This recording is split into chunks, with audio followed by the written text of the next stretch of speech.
దేనికి బట్టలు ఇస్తారంట?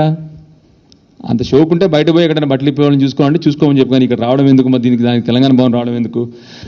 ఆయనకి దయచేసి యువ నాయకుడు, వయసులో చిన్నవాడు, అంటే వయసులో ప్రాబ్లీ యంగ్ పొలిటీషియన్ అయినా, ఇప్పటి వరకు ఆయన నోట్లో నుంచి ఒక్కసారి కూడా అభివృద్ధి, సంక్షేమము, విద్య, వైద్యము ఆయన నోట్లో నుంచి వెళ్ళలేదు. ఎప్పుడు ఇవే బట్టలు ఇప్పడం, ఇదేం షోక్ అయ్యా బాబు? బట్టలు ఇప్పే షోక్, ఇదేం షోక్ ఎందుకు నాకు అర్థం కాదు. ప్రజలకు అవసరమైన విషయాలు మాట్లాడాం కదా, ప్రజలకు బట్టలు ఇప్పడం అవసరం ఎవరికన్నా? సో దయచేసి వారికి ఐ మీన్ చిన్న వయసులో ఉన్నాడైనా ఆయనకి నా హితూ పలుకుతా ఉన్నాను. తెలంగాణ సమస్యల పట్ల కొట్లాడు బ్రదర్, తెలంగాణ ప్రజలకు అవసరాల బట్టి కొట్లాడు. నిన్న కూడా ఏదో నాకు తెలిసింది ఏంటంటే, ఏదో ఈ బనకచర్ల గురించి, హరీష్ గారి గురించి మాట్లాడానంట.